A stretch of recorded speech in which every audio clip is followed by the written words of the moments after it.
Buenas tardes a todos y todas. Les quiero dar la bienvenida a la sede del Instituto Fray Bartolomé de las Casas. Para quienes no me conocen, mi nombre es Lucas Ciernielo, soy el secretario académico acá del Instituto. Esta institución fue creada por el Papa Francisco en agosto de 2023 y funciona en el ámbito de la Pontificia Academia de las Ciencias Sociales, y uno de nuestros directores es el profesor Eugenio Raúl Zaffaroni. Cuando Francisco nos creó, nos marcó un objetivo claro, pero bien complejo para esta época, y para esta región, que es una de las regiones más desiguales del planeta, como todos sabemos, que es trabajar por la vigencia efectiva de los derechos sociales. Y eso es lo que tratamos de hacer en cada propuesta académica que encaramos. Hoy nos encontramos acá presentando un libro que para nosotros es muy interesante porque se enmarca en una serie de actividades que venimos desarrollando, que vamos a alargar en los próximos días también, que tiene que ver con poner atención al poder punitivo ante lo que nosotros consideramos una alianza necesaria que tiene que ver entre el derecho penal en tanto saber jurídico penal y las obligaciones estatales de respetar, proteger y garantizar los derechos sociales. Hoy vamos a presentar el libro Narcomenudeo, controversias entre lo que se persigue y lo que se castiga en la ciudad de Buenos Aires. Para eso tenemos el lujo de contar con voces muy calificadas, y por eso voy a agradecer la presencia de la profesora y doctora Silvia Rufa, de los profesores y doctores Marcelo Saín, nuestro querido director Raúl Zaffaroni, y a los autores del libro, Santiago Sursolo, Juan Bautista Líbano, y muy especialmente a Ariel Larraude por elegir nuestro instituto para la presentación de hoy. Y a todos y todas ustedes, compañeros, amigos, amigas, que nos siguen permanentemente y que acompañan cada una de las actividades que lanzamos. Bueno, sin más preámbulo, en primer lugar, vamos a escuchar a Ariel.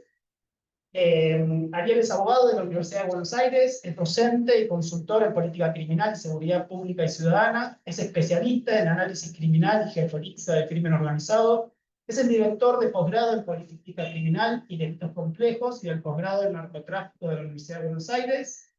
Actualmente es funcionario del Poder Judicial porteño y asimismo es director del Observatorio de Política Criminal de una ONG en Buenos Aires, y es autor de varias publicaciones. Ariel, te escuchamos. Bueno. Hola, ¿se me escucha? ¿Me escucha así de mejor? El tema es el Zoom. Perdón, bueno, perdón. Zoom.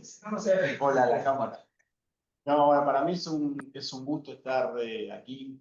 Es un placer compartir con tanta gente querida, gente amiga que ha venido, que nos viene a visitar en esta nueva presentación de Narcomenudeo. Bueno, agradecer primero, obviamente, a las autoridades del Instituto Fray Bartolomé de las Casas que están aquí presentes, especialmente, bueno, a Lucas, a Alejandro, Jaume, que lo veo por allá, y que contentos de estar acá, y agradecer realmente a este panel, a mi amiga querida Silvia Rufa, Marcelo, a Raúl, porque tengo un respeto, una gran admiración y cariño que se está presente.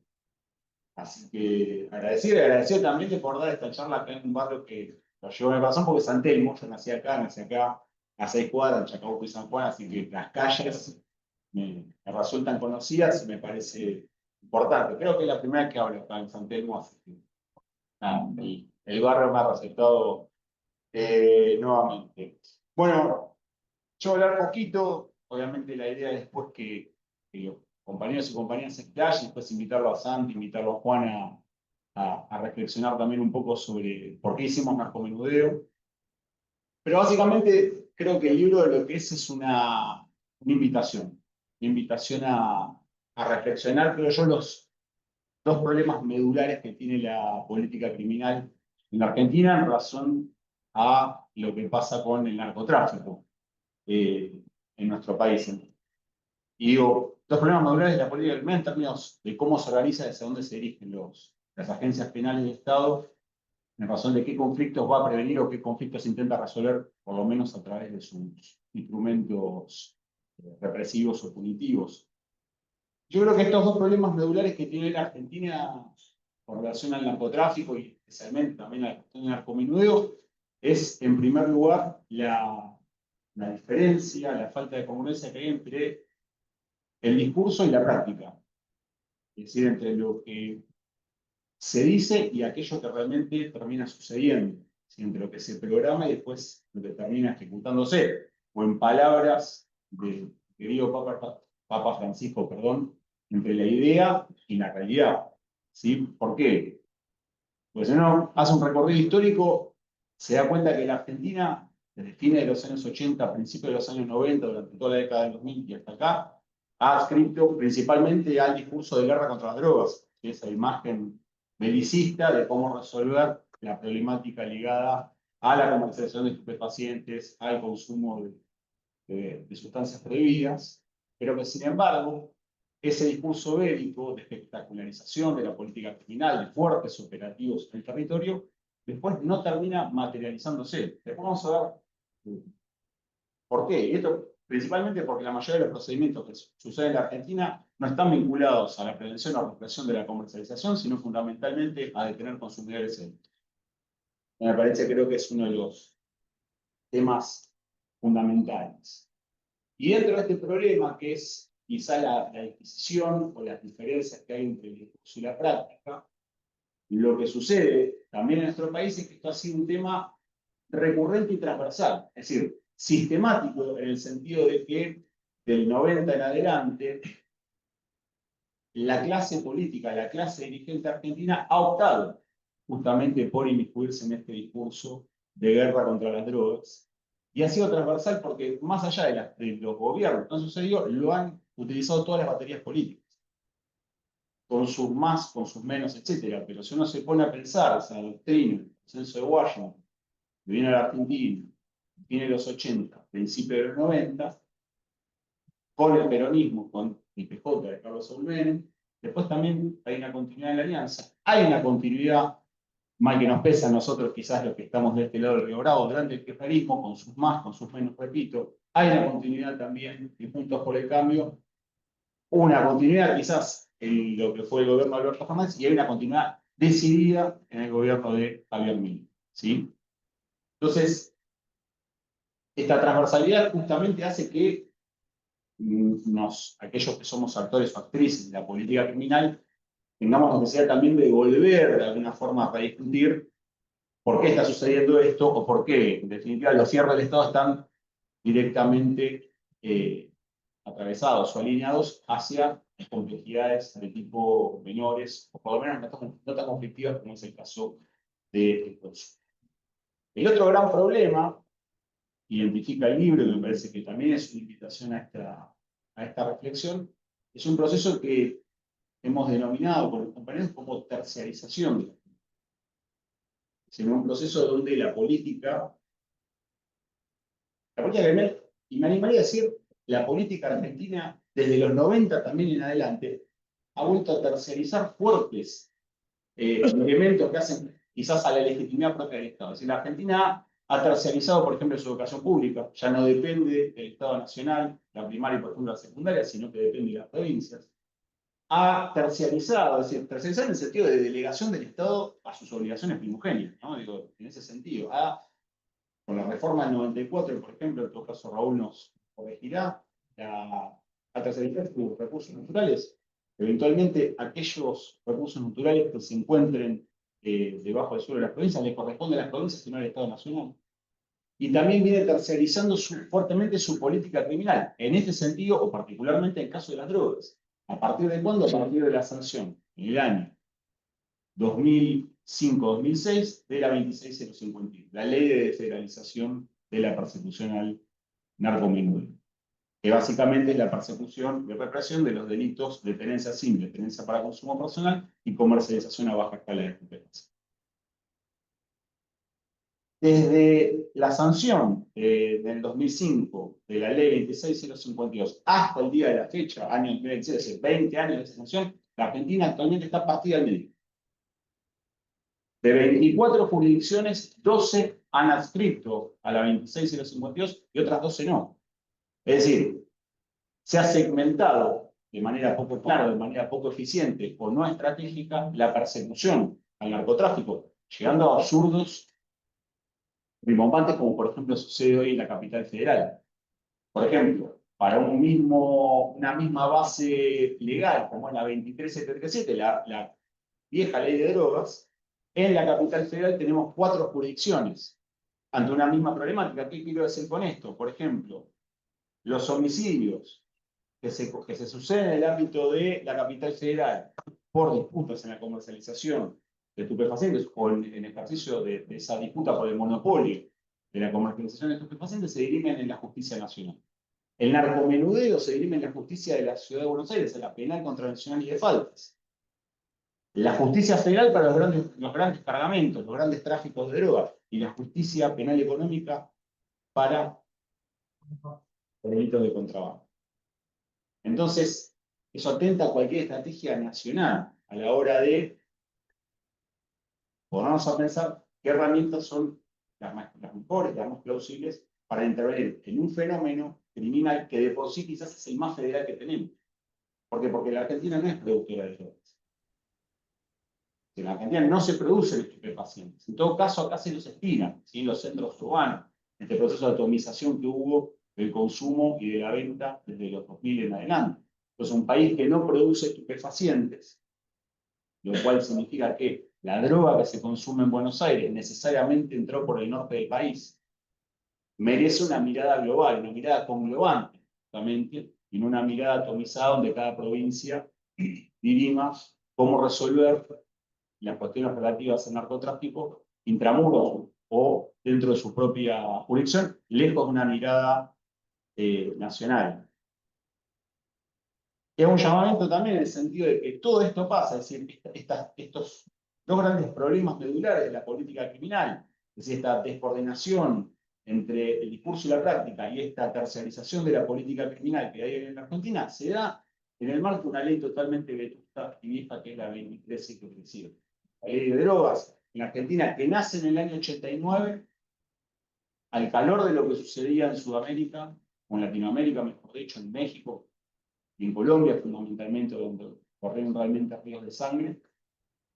Y es una ley que, complejo normativo, que llamativamente engloba, perdón la definición de las palabras, la persecución y represión del narcotráfico, del tráfico de drogas, propiamente dicho, pero también así a aquella persona que consume y es adicta.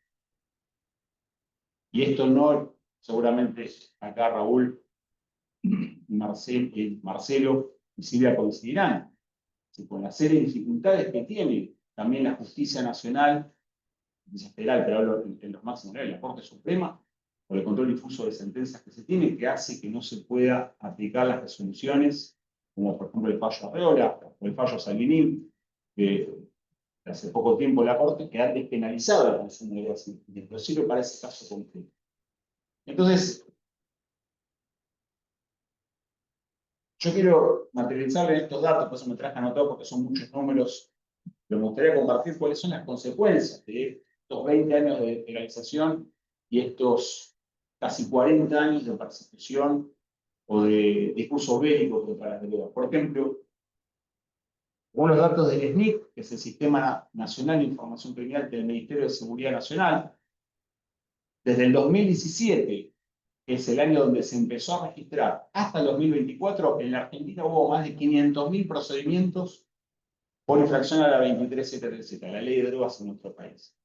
Procedimientos de fuerzas federales y procedimientos de fuerzas provinciales. De esos 500.000, el 75% fueron procedimientos por infracción a la 14 primera, 14 segunda, que es tenencia simple y tenencia para consumo personal. Dos delitos que no le tocan un solo pelo a las estructuras mafiosas que se dedican a la comercialización de drogas en el país.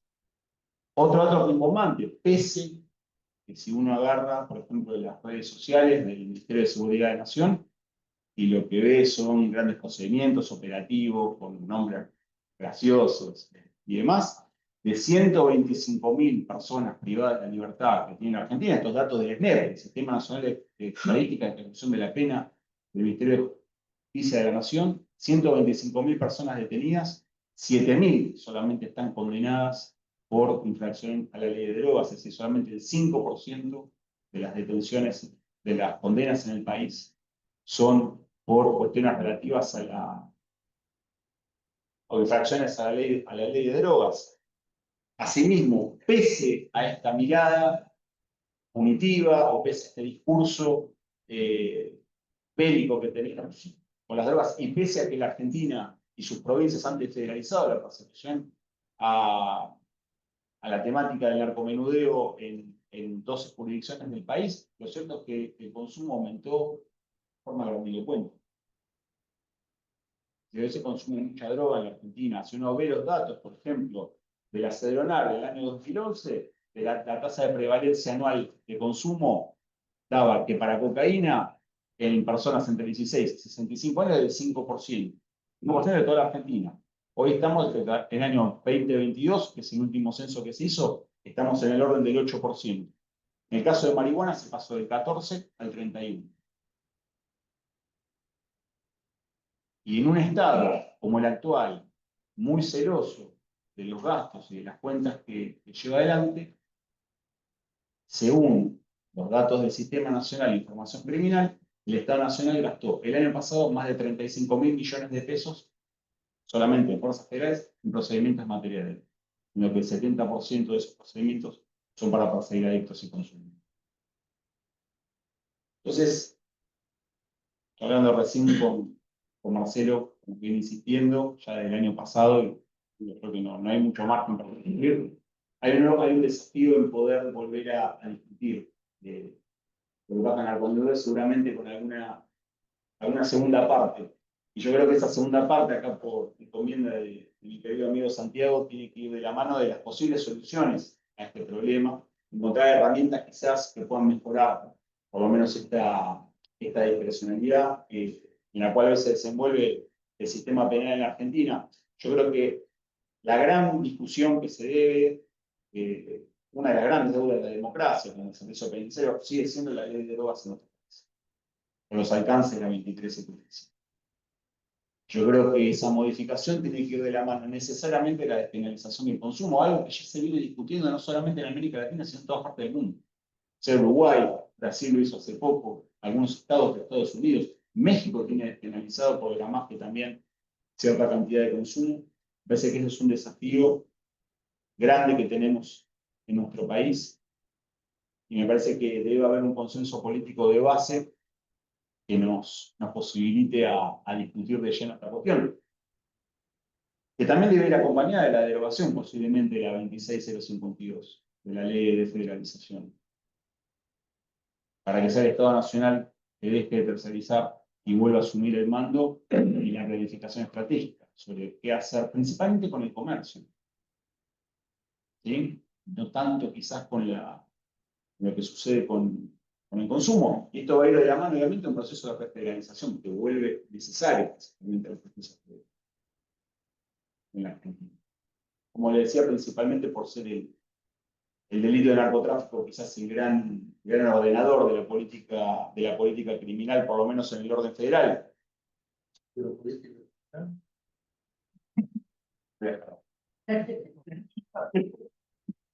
y después en esto me parece importante tenerlo acá a Raúl cerca, que es alguien que creo que siempre ha manifestado y ha discutido, volviendo al tema de antes, el control difuso de sentencias para volver un control concentrado.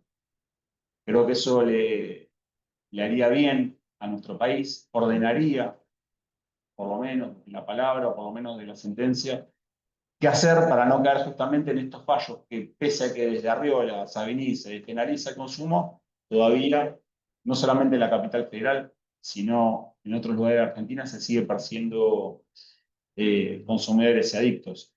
Así que yo creo que este libro lo que viene a zanjar es quizás poner en palabras o poner en definición la necesidad que había de identificar cuáles eran los problemas o cuáles eran las molestias que estaba teniendo el sistema penal y la política criminal en nuestro país a la hora de ordenar un poco más la cuestión referida al narcomenudeo. Lamentablemente se perdió mucho tiempo, hasta acá fueron 40 años, y también particularmente se perdieron muchas vidas. Así que creo que este libro es un llamado a esa reflexión, y bueno, espero que aquellas que lo tengan lo disfruten, y bueno, sigamos difundiendo la idea. Muchas gracias.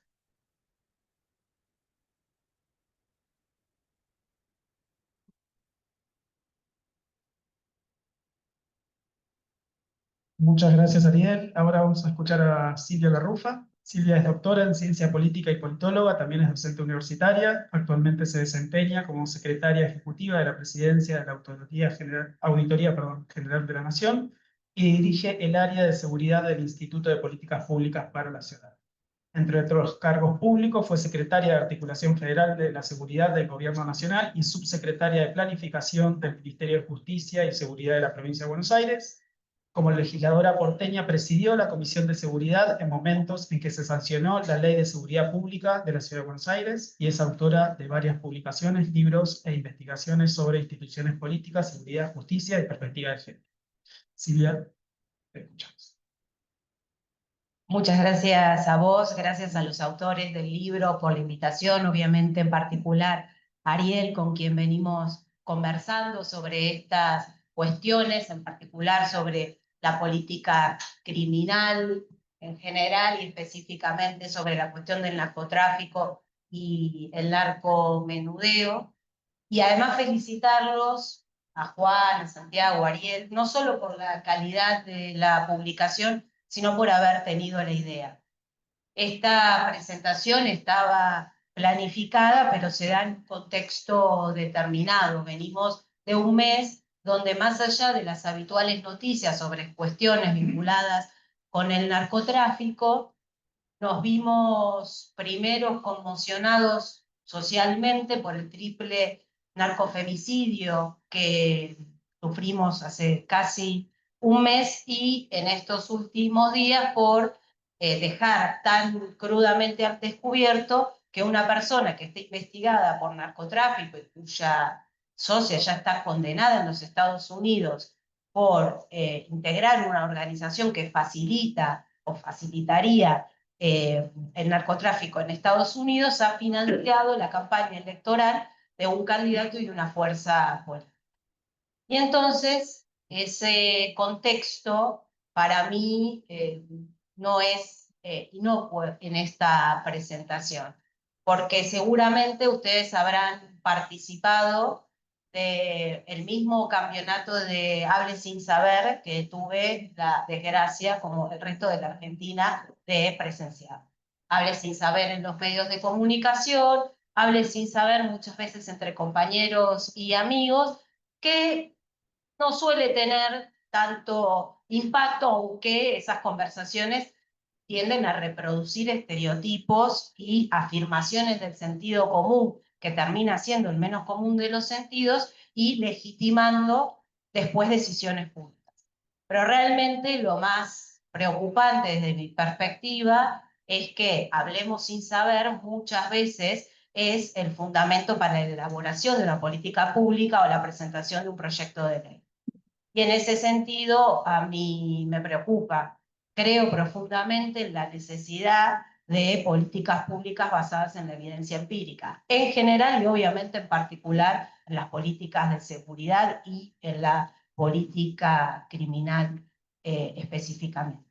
Y en ese sentido este libro es un gran aporte a esta cuestión, porque hacen un pantallazo sobre el marco normativo, yendo incluso, Juan, a la historia normativa previa a la ley que ya mencionó Ariel, la ley de estupefacientes que se sancionó en el 89 y que fue modificada parcialmente en varias ocasiones.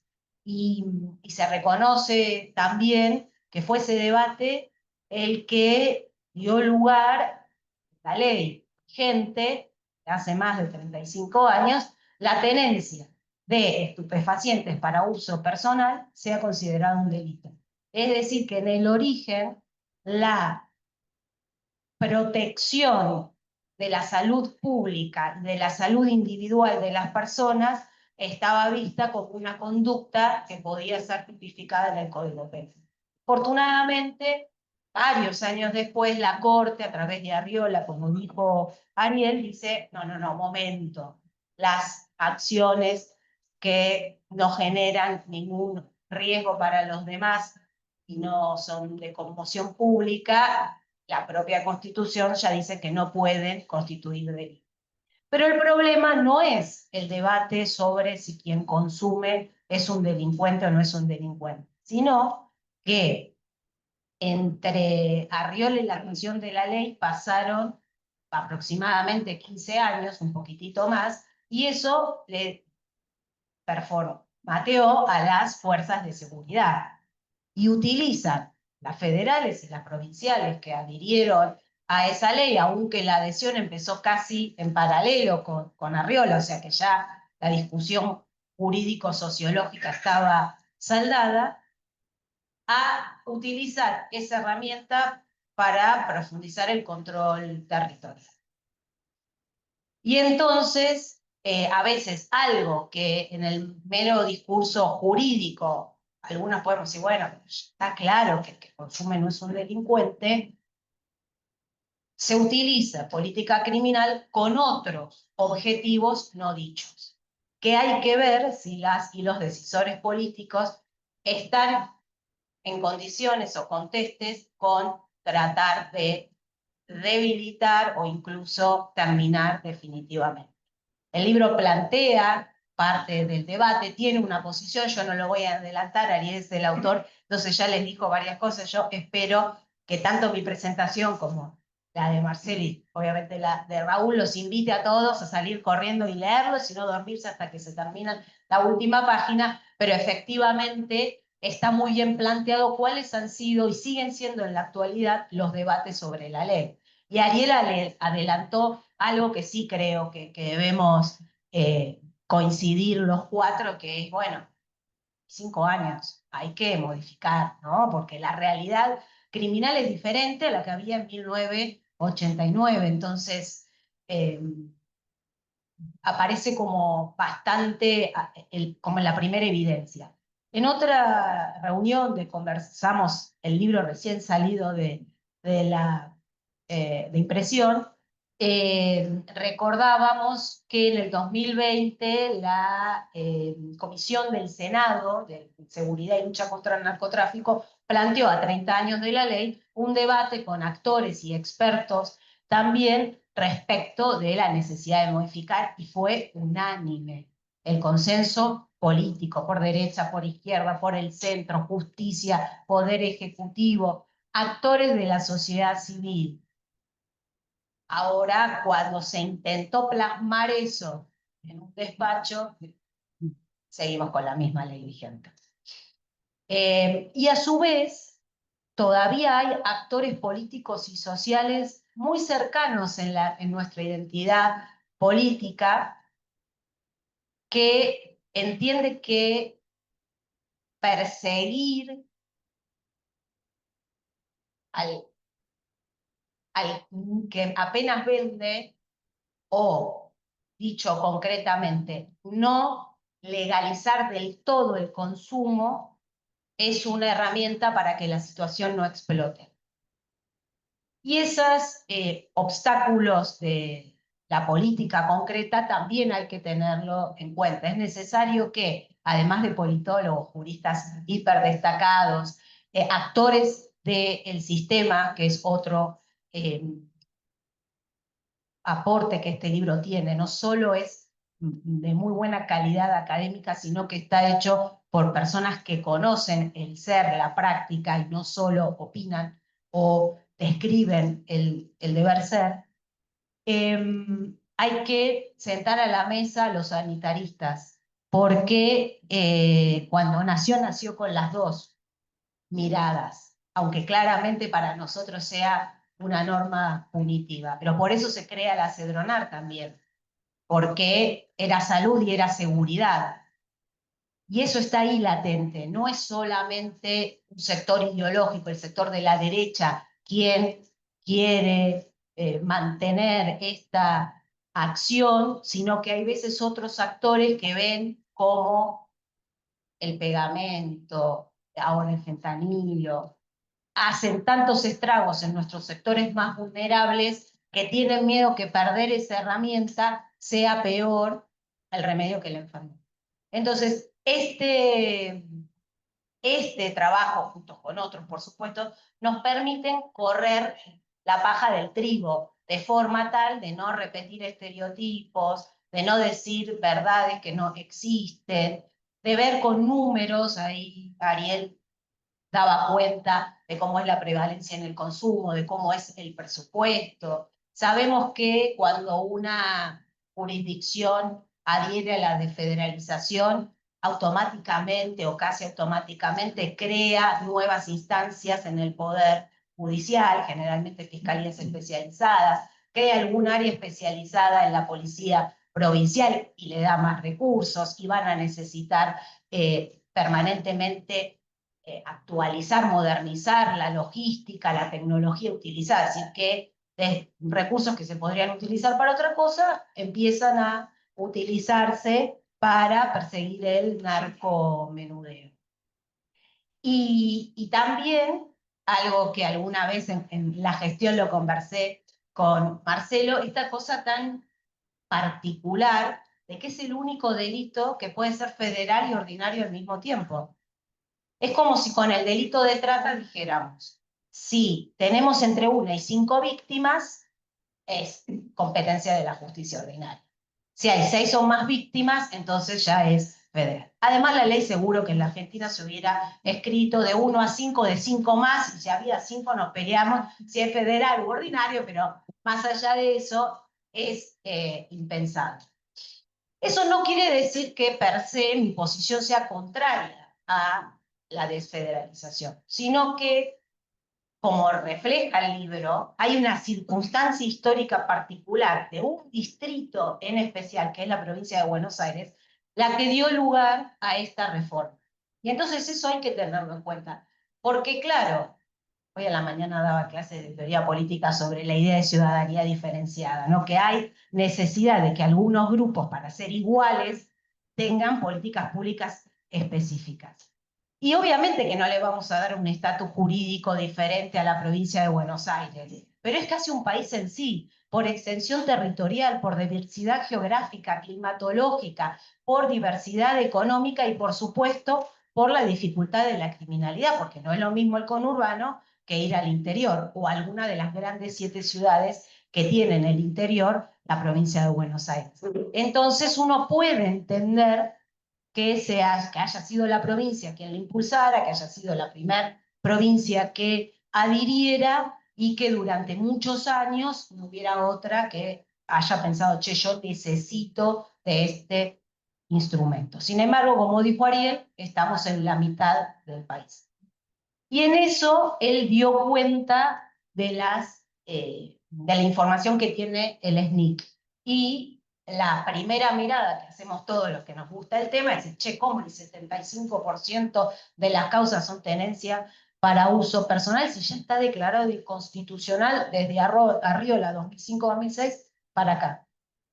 No tiene mucho sentido. No es que estamos persiguiendo la comercialización, porque aquella discusión del 89, donde finalmente se dejó que la tenencia para uso personal fuera un delito, porque había una mezcla entre lo sanitario y lo punitivo, hoy en día en el discurso público no está. Hoy en día, cuando hablamos de estas cuestiones, estamos pensando en terminar con las banditas como las que aparentemente hicieron el triple narcofemicidio para mandarse mensajes entre ellas.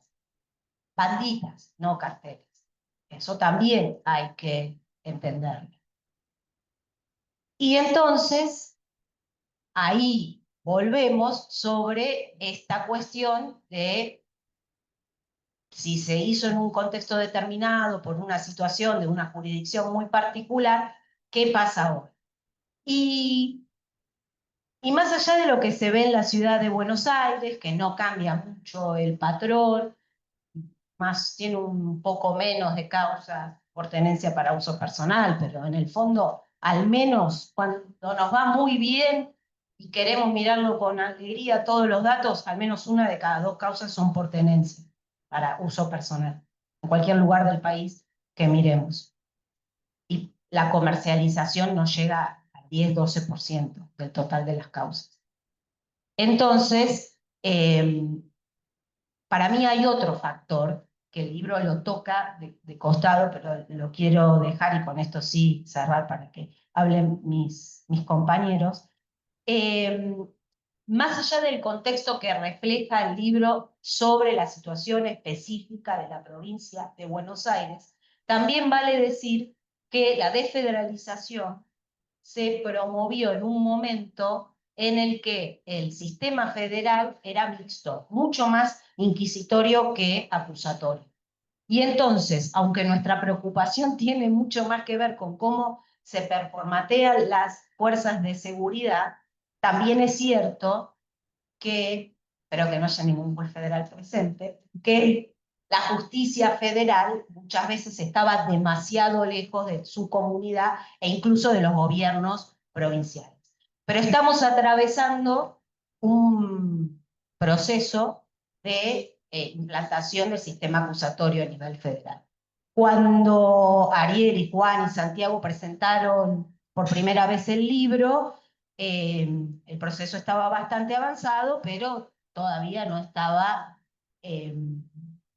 vigente en la ciudad de Buenos Aires. Cuando me invitó, yo dije, ay, qué bueno, porque se suponía que el 11 de agosto pasado íbamos a tener sistema acusatorio en la Ciudad Autónoma de Buenos Aires, pero todavía me voy a quedar con las ganas de ver esa realidad. Quiero decir que las decisiones, a veces, aunque teóricamente sean muy positivas, implementarlas en la práctica y tocar determinados intereses suele tener muchos escollos. Y por esa razón creo que es más relevante el debate sobre la ley madre, sobre la ley 23737, que sobre de federalización sí, de federalización no, y que cuando esté el sistema acusatorio implementado en todo el país, se reúnan las provincias que ya adhirieron para evaluar si tiene sentido o no mantener esa decisión con el impacto económico que estuvimos dando y con algo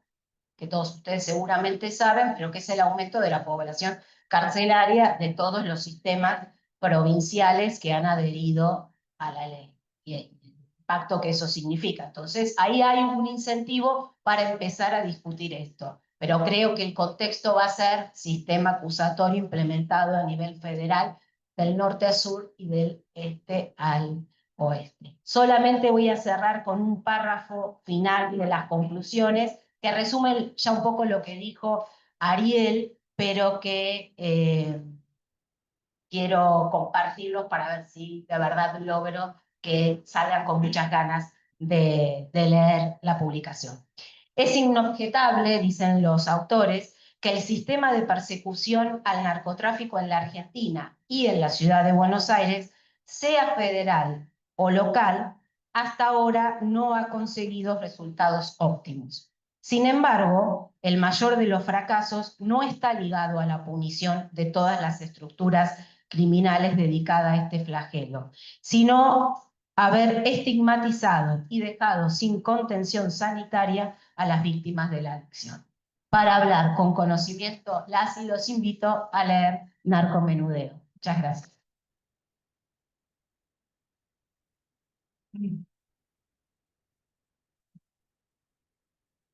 Bueno, muchas gracias, Silvia. Ahora vamos a escuchar a Marcelo Lanzaín, licenciado en Ciencias Políticas y doctor en Ciencias Sociales. Es profesor titular del área de Sociología y Maestría en Ciencias Sociales de la Universidad de Quilmes y director del Núcleo de Estudios sobre Gobierno y Seguridad de la Universidad Metropolitana para la Educación y el Trabajo, la UMED. Tuvo distintos cargos de gestión, exdirector de la Unidad de Información Financiera, abocada a la investigación del lavado de dinero y delitos conexos, ex viceministro de Seguridad de la Provincia de Buenos Aires, como todos sabemos, ex interventor de la Policía de Seguridad Aeroportuaria y autor de numerosos libros y artículos. Marcelo, te escuchamos. Muchas gracias. Muchas gracias, gracias a todos y todas. Bien, querido maestro, amigo Raúl, Silvia, una vieja compañera y amiga. No, vieja, amiga, pero muchos años, estamos juntos. Fui profesor tuyo en el año 93, pará, 93. Muchas cosas vienen a la cabeza, pero quiero ser un poco acotado para ir a alguna cuestión de fondo. Yo le pedí autorización a Ariel para culminar con una sugerencia que hice en su momento cuando presentamos el libro la UBA, me parece que es indispensable para completar el programa en cuestión de todo lo que se está hablando acá. Primero yo tengo algunas dudas. Yo creo que gran parte del problema que describe el libro no tiene que ver con malicia, tiene que ver con desidia del Poder Judicial. Es peor la desidia en el Poder Judicial, las rutinas desidiosas del Poder Judicial, que la corrupción, que ese tipo de cuestiones, el trabajo hasta la 1 de la tarde, y ese tipo de rutinas, frente a problemas extremadamente complejos que requieren un esfuerzo a la altura de los salarios, digamos, de esas personas que están en ese espacio. Digo esto porque lo que nosotros vemos en el desempeño del sistema judicial es que gran parte de las cosas que explica el libro tienen mucho que ver con este conjunto de burocratización rutinaria y de esto que yo llamo, reitero, desidia, el desinterés por el caso penal y el interés casi enfermizo sobre el expediente. Y el problema es que la investigación criminal debe poner siempre énfasis no en el expediente, sino en el problema criminal que es objeto de la intervención. Esto además, permítame una crítica absolutamente descomedida, impertinente, de una persona que no forma parte del mundo del derecho, de un maleducado. En la Facultad de Derecho se enseña a defender y no se enseña a perseguir penalmente. No hay formación para lo que es la persecución penal. Por ende, no hay formación para lo que es una investigación criminal.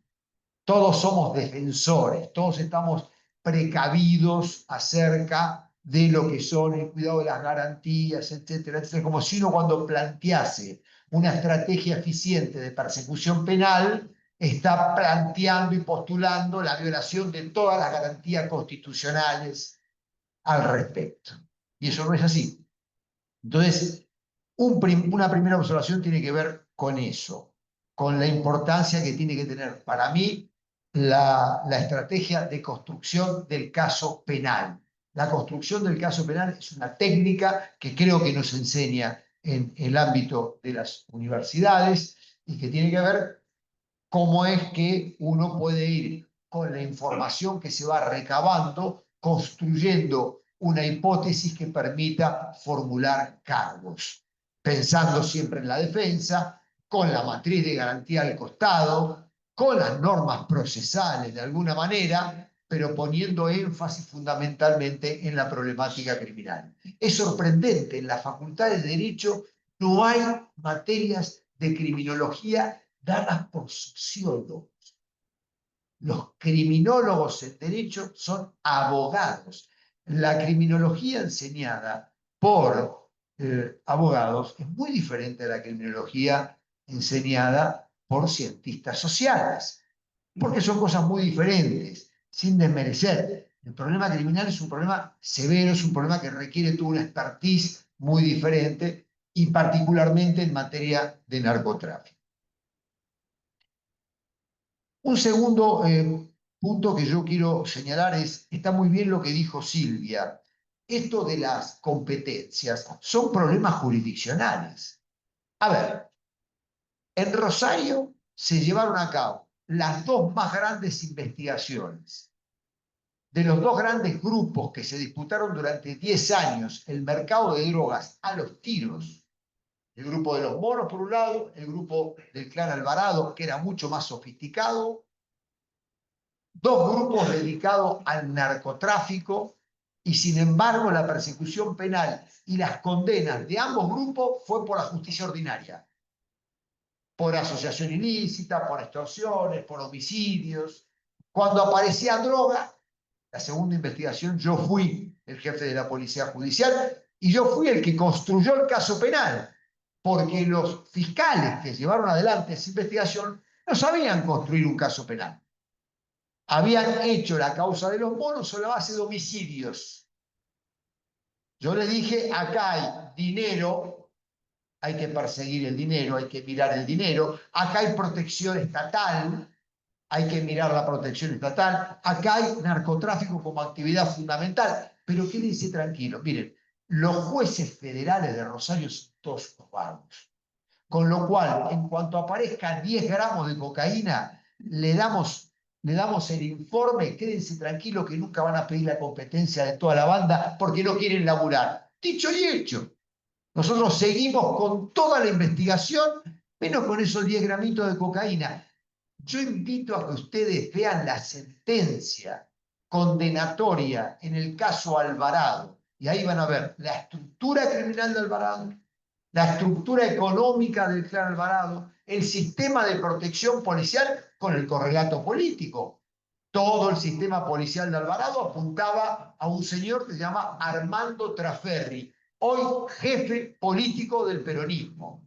Es el hombre más importante del peronismo, el financista del peronismo, el socio de Puyaro y el patrocinante de los nuevos dirigentes jóvenes peronistas que aparecen aquí en Buenos Aires como la esperanza blanca del peronismo purificado. Porque el problema en Santa Fe es el Estado, no el crimen. Es el Estado, no el crimen. Ahora, la investigación de Alvarado, y reitero, estudienlo en la Facultad de Derecho, agarren la sentencia, 1000 y pico de páginas del caso Alvarado. Ahí tienen un caso de una organización narcotraficante condenada por la justicia ordinaria, donde se comprobó todo esto que les estoy diciendo. Es un caso interesante. Así que eso de la competencia, no, esto no puedo tocarlo porque en realidad el tema de la droga es jurisdiccionalmente para acá, para allá. Vos podés investigar un montón de cosas de la justicia ordinaria si tenés voluntad, y si tenés voluntad de la justicia federal también las podés hacer. Así que yo en ese sentido, digamos, me parece que es una discusión más de juristas, pero a la hora de la hora, digamos, hay hechos importantes que dan cuenta que esa disquisición es una disquisición un poco banal. Un último punto que yo quiero destacar en torno del texto, que lo deja ahí de alguna manera nomenclado, es el sistema adversarial. Claro, yo soy un bicho raro, no soy abogado. Está el sentido común de que si impera el sistema adversarial estamos salvados. Para mí, Binder es mi papá, es mi hermano. Binder es lo más grande que hay. Julio Mayer era el gran maestro. Pero es tan creído que si vos aplicás el sistema adversarial vas a resolver todos los problemas. Yo les quiero contar algunas cosas. ¿Quién dijo que en el sistema adversarial que está funcionando plenamente en varias provincias no es también un sistema inquisitorial? ¿Ustedes vieron cómo funcionan en las provincias donde hay sistema adversarial la enorme discrecionalidad sin ningún tipo de control de garantía por parte de los fiscales? Vayan y observen cómo funcionan. Hacen lo que quieren los fiscales. Y cada vez que tiene que haber algún tipo de recurso, garantía, orden de allanamiento, incautación, lo que sea, que requiere una autorización de la instancia del magistrado, entra un magistrado por vez. Entonces, ese magistrado agarra el expediente 20 minutos antes de entrar a la audiencia, no entiende un carajo qué es lo que tiene que resolver, y entonces mira un poquito por acá y dice, La Molina, ¿se acuerdan aquel técnico? Siga, siga, siga, siga.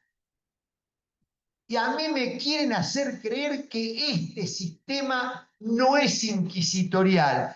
Cambiamos el inquisidor juez de instrucción por el inquisidor fiscal, que hacen lo que quieren. Total, no estará ningún problema. Además, otro gran chamullo del sistema inquisitorial, y no es que estén en desacuerdo, que haciendo una crítica, siendo absoluto partidario del sistema. En el sistema inquisitorial es, no, basta con el tema escrito, todo es oral. Está bien, hermano, tráeme el expediente. Tiene que haber alguna foja. Yo estoy de acuerdo con vos, pero no hagas el chamullo. Vos no me podés secuestrar una computadora entera. Entonces, cuando va a la defensa, te dice, ahí tenés, tráeme un disco duro y llevate 200.000 gigas, ahí tenés el expediente. Eso es lo que está pasando en los lugares donde se da la justicia inquisitorial. Eso vulnera tremendamente el derecho a la defensa. Eso es lo que está ocurriendo. Entonces, esto de que ahora cuando tengamos el sistema inquisitorial, por último,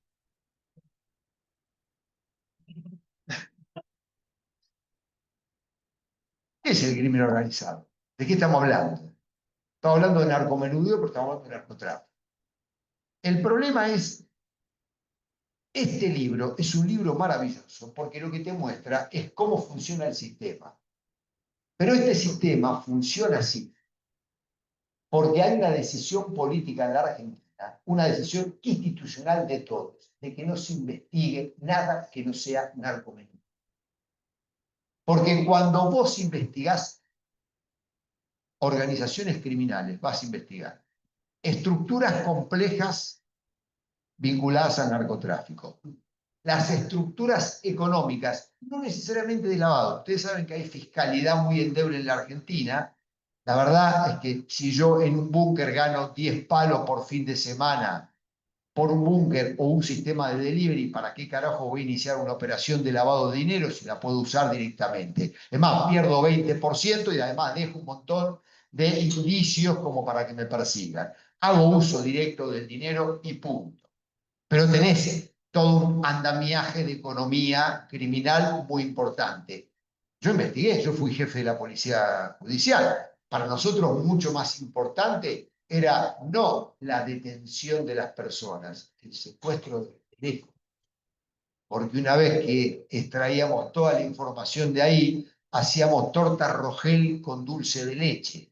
Con toda esa información, con algunas tecnologías que teníamos de Israel, que nos permitía, digamos, vincular un cúmulo enorme de información y darnos cuenta de cómo era el conjunto de relaciones. Eso tiene un problema, que es que te conduce a un conjunto de relaciones que no terminan en el mundo plebeyo. Esas relaciones superan los barrios plebeyos. Entonces te vas a las financieras, porque los barrios plebeyos, para decirlo de alguna manera, los barrios narcos, son barrios donde no queda la guita ahí. Entonces cuando vos empezás a seguir esa guita, que generalmente te la mueven los abogados, te la mueve la policía también, en los lugares que no hay policía te lo mueven los abogados, vas a terminar en centros financieros que no fueron creados para el narcotráfico, fueron creados para un montón de cosas. La Argentina tiene estratos sociales dedicados a la gestión de la timba. Y ahí entra toda la guita que viene de cualquier lado. No saben distinguir, como dijo un empresario muy importante que ahora está comprando medios acá en la ciudad de Buenos Aires, ha comprado hace muy poquito América, ese señor, me dijo, cuando yo le dije, ustedes tendrían que ser un poquito ingleses, ya que tienen una clase política tan pedorra, ¿por qué no hacen como la burguesía inglesa y ordenan ustedes la situación en Rosario? Me dice, porque no podríamos nunca distinguir lo que es el dinero negro de la soja del dinero negro que nos traen los abogados de la periferia. Me dijo ese empresario renombrado que ahora está comprando medios acá para financiar la campaña de un candidato presidencial santafesino. Esto lo digo porque además lo otro que vas a ver es toda la estructura de protección estatal. Porque esto tiene correlación directa. No sé si ustedes están observando el juicio que se está ventilando en este momento en Santa Fe, en Rosario. ¿Lo están siguiendo? Está reprochado el jefe de los fiscales penales de Rosario, el doctor Serjal. Esa investigación la hicimos nosotros. Es una de las investigaciones por las cuales yo hice espionaje político. Lo cierto es que el espionaje político que yo hice lo tomaron los nuevos fiscales y hicieron las acusaciones sobre la base de lo que nosotros habíamos producido a través del espionaje. Y va a ser condenado, sin lugar a dudas. Pero lo cierto de todo esto es que ahí lo que se ve con claridad es que el jefe de los fiscales de Rosario está preso por proteger organizaciones criminales complejas y detrás de él está el senador Rafferty. Entonces, lo que yo quiero señalar acá es, Si seguimos investigando esto, nunca vamos a investigar esto otro. La razón para que el sistema investigue esto es para que no se escale a lo otro, porque la clase política argentina no está dispuesta a ir hacia este otro sistema. Protección estatal, sistema económico y particularmente un elemento fundamental que tiene que ver con todo lo que es también el andamiaje del sistema judicial, directo o indirecto. Ya lo vamos a ver en el triple decisional. Esto es muy sencillo, te lo corto ahí en una barriada popular o te miro para arriba y voy para un lado y para un costado. Es muy fácil eso, es con los teléfonos, vas vinculando, vas para acá y vas para allá. ¿De acuerdo? Es decir, yo lo que noto es eso. Y lo último que voy a señalar, ¿se quiere investigar el crimen organizado de verdad en la Argentina? No, yo creo que no. Yo creo que la clase política está en otra. La clase política es una clase política meramente electoral. Es una clase política que no le preocupan este tipo de problemas. No se discute esto. Este libro no se discute. Se discute cómo le ponemos el culo a la jeringa en la próxima elección. Esa es la preocupación estratégica de la clase política. Aparte, nunca hay tiempo para discutir estas cosas. Los que decimos esto en campaña electoral desestabilizamos a los compañeros que están en la campaña. Después pasa la campaña y estos temas no se discuten. Porque no son temas, nunca hay tiempo para discutir esto. Nunca hay tiempo para discutir estas cosas. Es maravilloso. ¿Qué se necesita para investigar esto? ¿Qué hacen los países europeos? ¿Qué hacen? Regulan el mercado. Primer supuesto fundamental. Vamos a convivir con mercados de drogas. Sabemos que vamos a tener mercado de drogas, mayormente recreativo. La idea es que esos mercados de drogas sean gestionados por estructuras criminales que no manejen fiscales, que no manejen circuitos electorales, que no manejen parte de la política, que no controlen poblaciones. Y eso se regula con un muy buen sistema policial, porque lo leímos bien a Zaffaroni. Si lo leímos bien a Zaffaroni, sabemos que la portería del sistema penal es la policía y que no se puede investigar bien esto si no hay un muy buen sistema de investigación criminal. Que cuando uno ve, por ejemplo, la Agencia Nacional contra el Crimen en Inglaterra, como uno de los ejemplos, son lugares donde han invertido, tienen capacidad. Y otro elemento más que les dejo, el principio de oportunidad que está en el Código Procesal Penal Nacional no sirve. Déjenme contarles, y termino con esto y no los agobio más. Están siguiendo el juicio, bueno, se han seguido el juicio al Chapo Guzmán en Estados Unidos. Al Chapo Guzmán lo condenan en el año 22 sobre la base de los cargos de quién, de los socios de él, del Mayo Zambada. O sea que el laburo de los fiscales fue agarrar al Mayo Zambada, le metieron mano, lo extraditaron, le dijeron, vení, contame qué hacía tu socio y te vamos a ir aminorando un poquito a vos. Entonces, por supuesto, el Chapo tenía un montón de negocios con la DEA durante 10 años y con Genaro García Luna, pero eso, dijo el juez, no es el objeto procesal en esta causa. ¿De acuerdo? Entonces quedó circunscrito al Chapo, el Chapo engarronado. Muy bien. Ahora está el Mayo Zambada en el banquillo. Genaro García Luna también. Y el Mayo Zambada. Los cargos contra el Mayo Zambada, ¿quién los está formulando? La Fiscalía. ¿Son la base de quién? La información de los chapitos. Los hijos del Chapo Guzmán. Es maravilloso. Es una cosa maravillosa. Estudien esto. En la Facultad de Derecho, yo les alcanzo el material.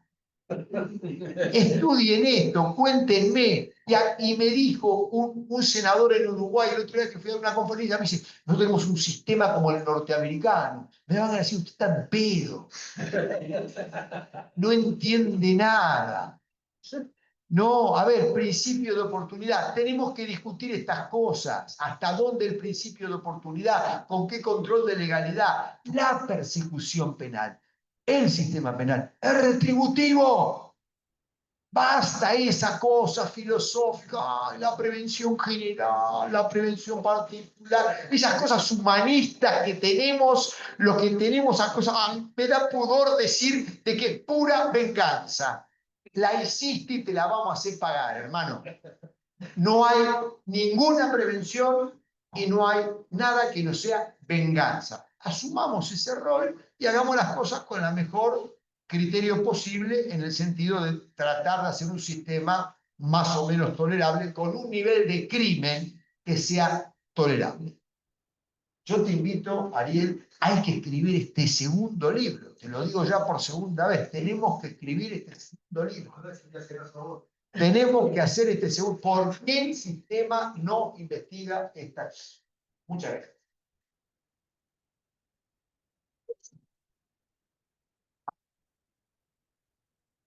Gracias, Marcelo. Bueno, ahora lo vamos a escuchar a Raúl Zaffaroni, nuestro director, profesor emérito de la UBA, doctor en Ciencias Sociales de la Universidad Nacional del Litoral. Como todos sabemos, fue juez de la Corte Suprema y juez de la Corte Interamericana, y fungió como director general del DICANU y se desempeñó como interventor del INADI. Raúl, te escuchamos. Bueno, hablar al final tiene una gran desventaja, ya se dijeron muchas cosas, prácticamente todo. Escuchaba con atención todo esto, voy a seguir defendiendo y enseñando en la Facultad de Derecho cómo defender, porque en la realidad hay que defender a los pendejos que fuman un porro, que son los que agarran. Nosotros me voy a calentar para enseñar cómo perseguirlo, porque no lo van a perseguir. El poder punitivo es selectivo, pídanse, va a agarrar siempre al más vulnerable, es decir, más boludo, la beluda, pendejo con el porro. Dicen que Tolstoy dijo, describí tu aldea y serás universal. Yo lo voy a dar vuelta. Sé universal y así vas a entender lo que pasa en tu aldea. La guerra contra la droga, contra los tóxicos, que nos baja de Estados Unidos. Vieja historia, la ley seca y toda esa historia. Antes la marihuana, antes que el opio, sí, porque la marihuana la fumaban los mexicanos, el opio después. Sí, todo eso es una tremenda hipocresía. No hay ninguna guerra real. No. El, el, el narcotráfico forma parte del aparato económico. Saquémonos de la cabeza. Yo nunca vi a los marines desembarcando en los refugios fiscales. Y todos sabemos dónde están los refugios fiscales. En aquella conferencia del 2019, el Papa Francisco, irónicamente, lo decía. Y sí, efectivamente, ¿qué es el crimen organizado? El organized crime. Es oferta y demanda de servicios ilícitos en el mercado. Bueno, yo sé que si frente a una demanda rígida o en crecimiento redujo artificialmente la oferta con la prohibición, lo que encuentro es una plusvalía del demonio, de una porquería. Porque la cocaína, producirla, no tiene ningún valor agregado, es una basura, cuesta 2 pesos, qué sé yo. Pero bueno, como se la prohíbe, no es que sube el precio de la cocaína, no, lo que sube es el precio del servicio de distribución. Es un servicio lo que da la plusvalía, ¿no? No el hecho en sí, ¿no? Bueno, pero esto se ignora. La historia, vos la hacés comenzar por el 80 y la ley del 89, no, la historia viene de antes. La historia, la historia viene de la identificación del pibe con el porro, con el terrorista, y toda la cosa del loperreguismo, y después la dictadura. Y yo empecé a decir, miren, no se puede meter preso a un pibe porque fuma un porro. Y lo dije en la época de la dictadura. Me dijeron de todo, naturalmente. Después apareció un matrimonio de bolivianos viejos con una bolsita de hoja de coca que los procesaron.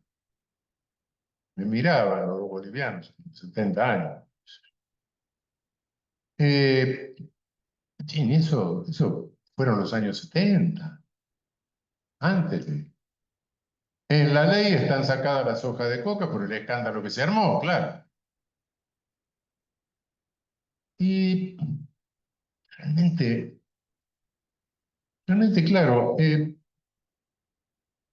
volvemos a lo mismo, con grandes defectos, es decir, ¿por qué la jurisprudencia de la Corte y cada cual sigue haciendo lo que quiere? Porque no tenemos el stare decisis, no lo tuvimos nunca.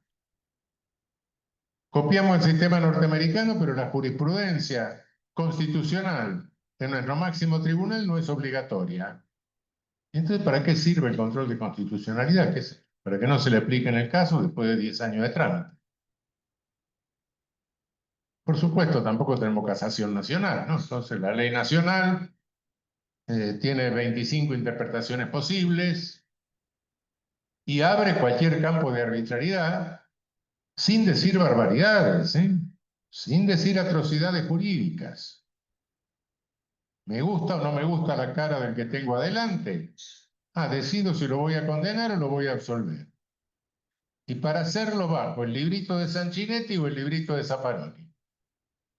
A ver quién me da el argumento, y ninguno de los dos dice barbaridad. Discutiremos, diremos cosas, pero doctrinariamente, bueno, son discutibles. Entonces, sin decir ninguna barbaridad, se puede hacer cualquier arbitrariedad. Bueno, eso... Sampaio fue el único que se dio cuenta en el 49 y metió el stare decisis y la casación. Después, todo nuestro teórico del Estado de Derecho, de la constitucionalidad y no sé qué, y parece que nunca se dieron cuenta. En fin, ahora tenemos una ley que provincializa la competencia en materia de narcomenudeo. No la provincializa, la deja elección de la provincia. Yo siempre supe que los delitos son federales, ordinarios. No, ahora la provincia elige. No estoy en contra de que la competencia sea provincial, no, digo que es un absurdo, esa ley es inconstitucional. O es ordinaria o es federal, punto, terminamos la historia. Pero yo estoy sin bozal ya a estas alturas, si puedo decir algo. Hay algunas cosas que no tengo prueba, pero hay algunas simultaneidades, que no son pruebas, por supuesto, pero hacen sospechar algo. ¿En qué contexto se sanciona esa ley? Todos ustedes saben que el secuestro es un delito desde el punto de vista criminal complicado para hacerlo. Se necesita tener una infraestructura, se necesita inteligencia. El delito peligroso es el que se publicitan los secuestros bien hechos, entre comillas, y el otro dice voy a secuestrar al vecino, entonces el otro lo reconoce, entonces lo mata. El secuestro chambón es el peligroso para las víctimas, claro. Peligroso para la vida de la víctima. Pero el secuestro bien hecho, entre comillas, es difícil. Y había una serie de secuestros muy bien hechos, muy bien hechos. Y se sanciona esta ley. Y pararon los secuestros. No hubo más secuestros. Es una simultaneidad, esto no significa una relación de causalidad, no lo estoy afirmando, pero la simultaneidad me resulta significativa, de cualquier manera. Y realmente el problema de la persecución de tóxicos es porque se sostiene, bueno, siempre que se saca un problema de su ámbito natural, no se lo resuelve. Naturalmente, si el consumo de tóxicos es un problema de salud, hay que resolverlo ante todo como problema de salud. Ahora lo saco del problema de salud, lo llevo a un ámbito artificial, como es el punitivo, y no lo voy a resolver. Pero ¿cómo lo llevo? Todo consumidor es un dependiente. Todo dependiente es un potencial distribuidor. todo potencial distribuidor es un delincuente. ¿Listo? Todo eso es falso, pero no importa. No importa. Yo quisiera preguntar cuántas muertes por sobredosis de cocaína tenemos en el país. Pero sin embargo, por la distribución de cocaína tenemos unas cuantas muertes por concentración de plomo. Es otra cosa. Y sin embargo, el tóxico más criminógeno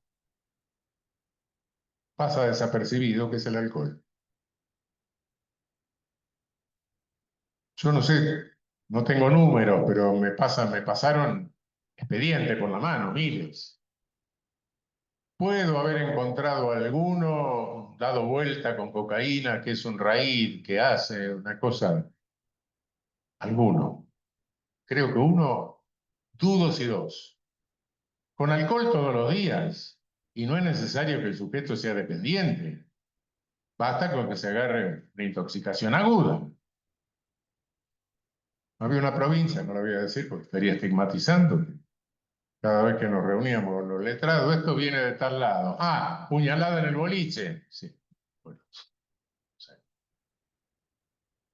Bueno, entonces, primero, el pretexto o la razón es falsa. Decimos por ahí. En segundo término,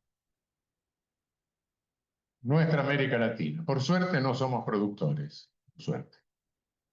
No por nuestras grandes virtudes, sino porque no nos da el clima. Claro.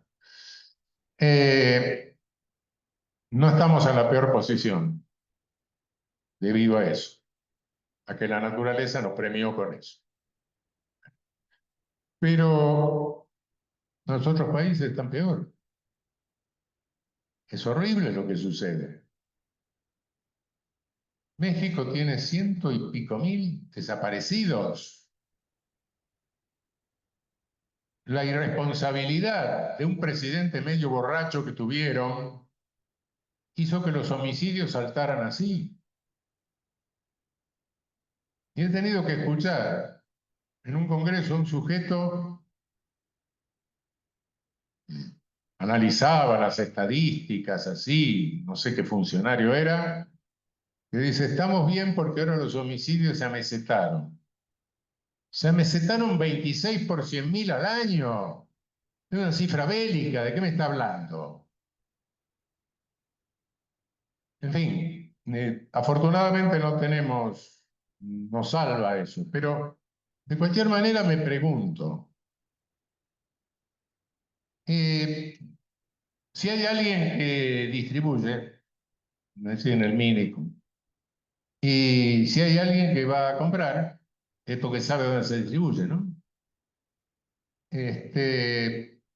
Cuento una anécdota que pasó hace unos años.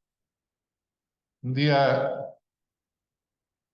era el régimen de Macri, un juez federal lo mete preso a Amado Vudú y lo muestra en pijama en televisión.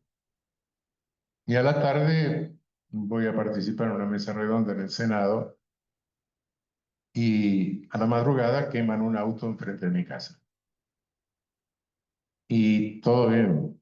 Pedí custodia, pedí seguridad, protestar.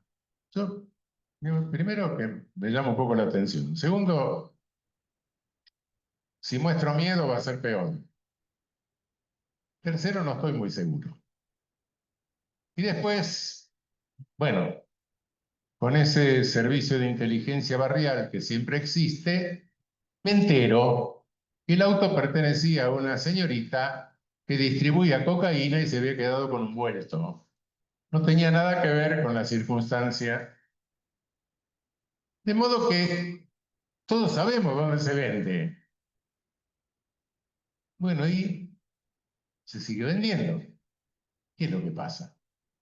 Hay una simbiosis y algo hay. Algo hay. Por eso, yo creo que todo esto es una hipocresía que no tiene límites. Cuidado. el tóxico y la dependencia. Nosotros sabemos que no hay ningún tóxico que produzca una dependencia automática. Absolutamente no hay. El dependiente es dependiente de su dependencia, es dependiente de una personalidad con una estructura en general, una estructura de personalidad muy particular. Sí, quien no tiene esa estructura de personalidad es difícil que haga una dependencia. Y quien la tiene va a ser una dependencia de cualquier cosa. Entonces, este es un problema sanitario, este es un problema de salud, esto es un problema que no lo podemos sacar de... Ahora, tenemos una ley que dice que lo condenamos, pero al mismo tiempo, si no, le damos una medida de tratamiento. Y si no se cura, entonces lo penamos, porque no se curó. Pero, ¿qué estamos haciendo? ¿Quién hizo eso? Y les digo que gracias a esa ley, comparada con lo que venía de antes, es un milagro. Bueno, no, bueno, felicito por esa ley, en su momento.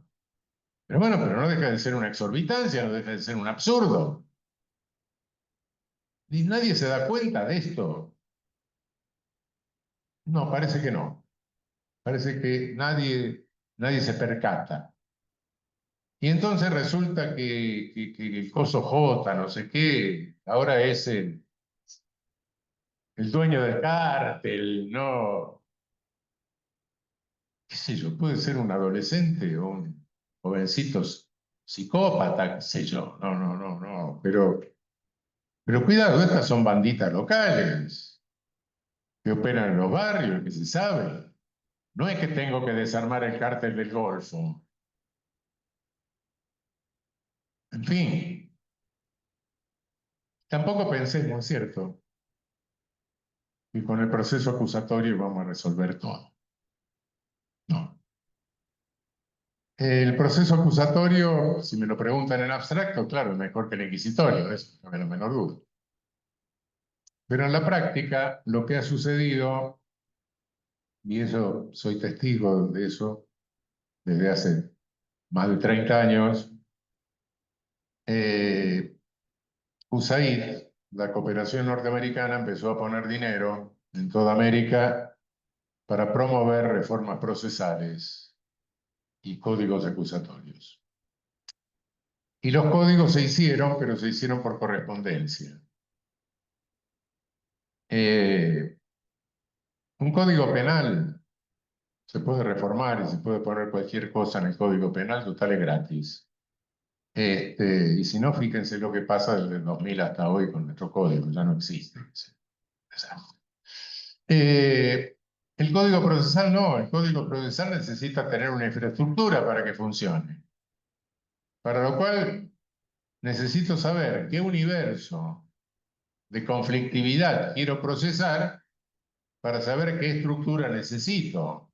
Dicho de otra manera, decime qué presupuesto tenés y sé qué código procesal te voy a hacer. Bueno, eso no, los códigos hicieron por correspondencia y hoy lo que está pasando en casi todos lados es más o menos lo mismo que pasa en Estados Unidos. El 95% de los casos en Estados Unidos se resuelven con pre-bargaining, la negociación.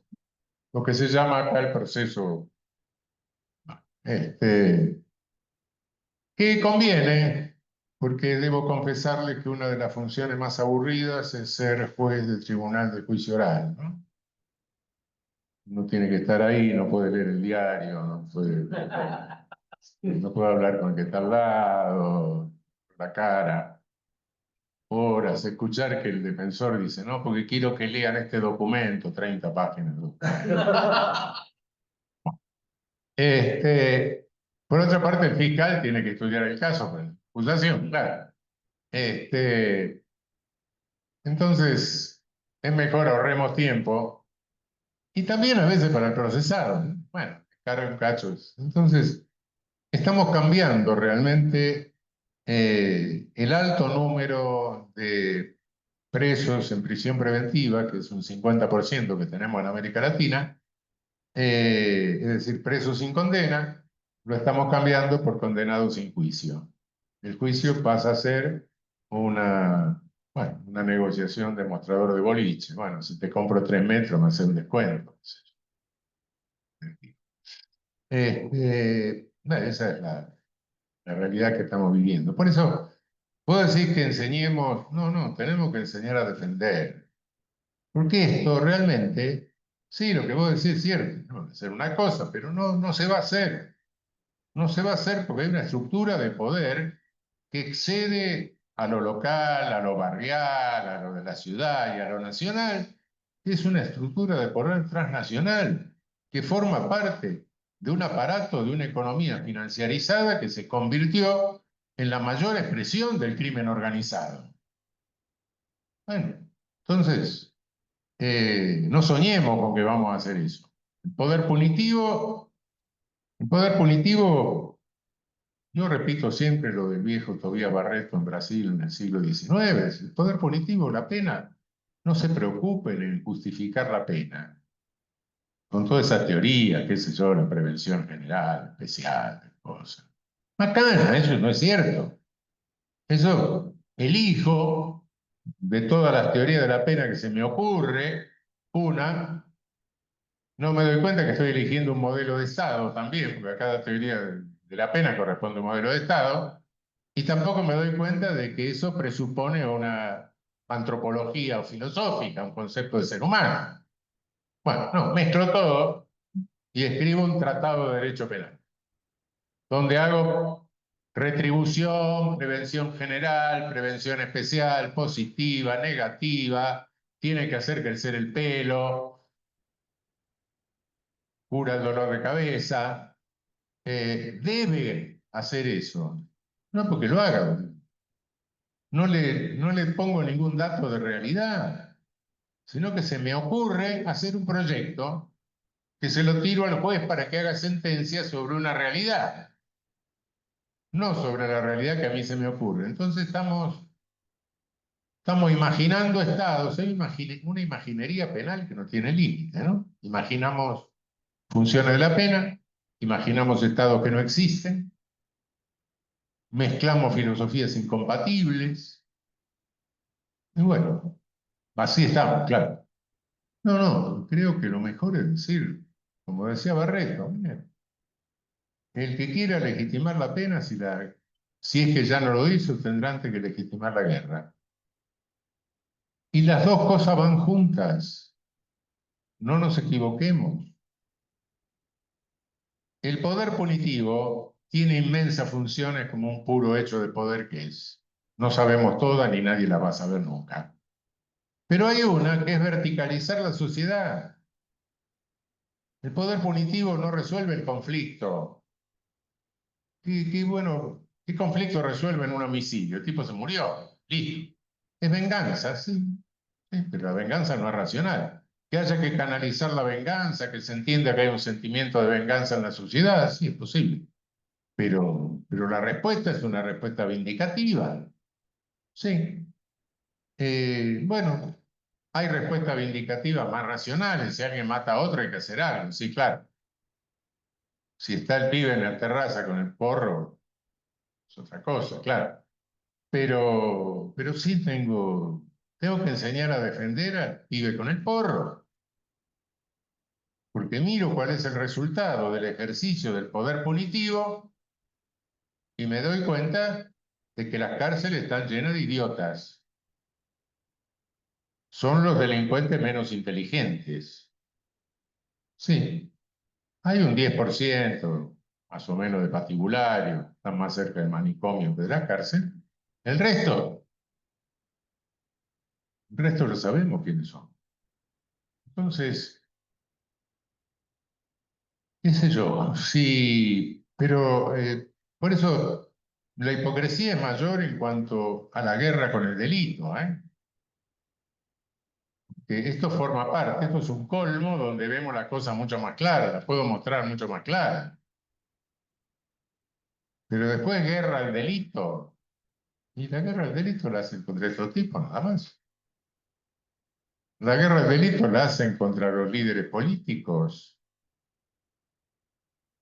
sobre pretexto de combatir la corrupción. Entonces, si ese es el resultado del ejercicio del poder punitivo, y claro que tengo que enseñar a defender, Porque si no paro ese poder punitivo, todo acaba en un genocidio. ¿Verdad? Y las sociedades que se verticalizan, ¿para qué se verticalizan? Para hacer la guerra. No nos engañemos. El poder punitivo y la guerra históricamente fueron unidos. Se verticalizaron las sociedades europeas después que acabaron los germanos, qué sé yo, los germanos más o menos resolvían las cosas por composición. No, después vino el poder punitivo de nuevo. ¿Y qué hicieron? Nos jodieron a nosotros. Ocuparon América. Mataron 70 millones de originarios, traficaron 15 millones de africanos. Claro, llegó Colón con la civilización, dice ahora el coso este. Y siguieron tanto verticalizándose que después nos brindaron el espectáculo de 30 años de masacre. Masacre europea entre 1914 y 1945. A lo bestia, nunca se había visto. Bueno, entonces tengamos en cuenta que estos problemas que vemos, sí, tenemos que paliarlos en la medida de lo posible. Cierto. Pero no creamos que los vamos a solucionar nosotros. Por eso, sé universal y vas a explicar lo que pasa en todo el día. Bueno, muchas gracias.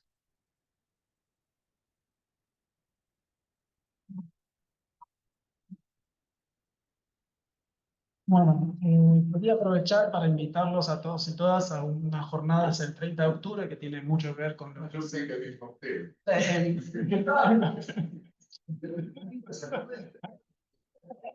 Bueno, que tiene que ver con lo que acaban de plantear, porque son unas jornadas que van a empezar a las 16:30 con 2 mesas de trabajo, donde vamos a debatir y reflexionar acerca de la aplicación de las reformas procesales penales acusatorias en las distintas provincias de la Argentina. Y bueno, donde vamos a contar con operadores judiciales de distintas provincias y académicos de distintas provincias de acá. Así que los invitamos, después en la página web van a ver toda la información y lo vamos a difundir. Y por último, queríamos escuchar palabras del resto de los autores, Santiago y Juan. ¿Les parece bien? Bueno, antes que nada, muchas gracias a los organizadores, acá los exponentes que vinieron a presentar el libro, muchas gracias por las palabras de cariño, a todos los presentes también por estar acá, sobre todo en este horario de estos días. Así que, bueno, qué decir, ya se ha dicho prácticamente todo, ¿no? Lo único es presentar por lo menos lo que hay detrás, ¿no? El espíritu que empuja a escribir estas cosas, a publicar, un esfuerzo de investigación y de escritura y tratar de divulgar ideas, bueno, para mejorar, ¿no? Siempre para hacer un aporte, para todas las cosas que decía Raúl y que dijeron los ponentes cambien. En este sentido, me parece que la apuesta está en tratar de diferenciar el narcomenudeo del narcotráfico y los problemas de salud de los problemas penales, ¿no? Sobre todo, porque hay vidas detrás y gente. Bueno, muchas gracias de nuevo por venir y le doy la palabra a la compañera Santiago.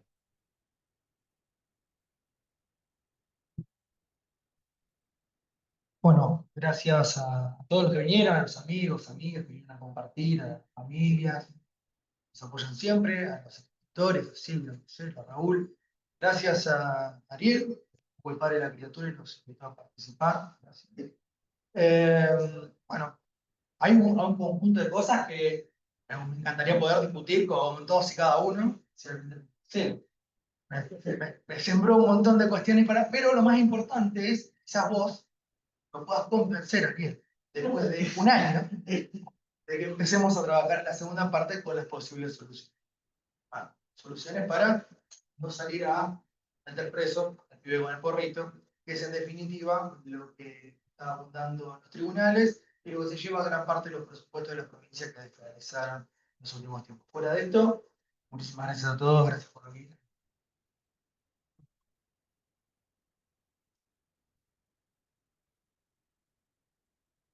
Un agradecimiento a la editorial también, porque me jodí, perdón. No, yo sé que creo que estás por sacar un texto, ¿no? La editorial también, o sea, digo, me parece que es un esfuerzo en un momento tan difícil para publicar, para difundir.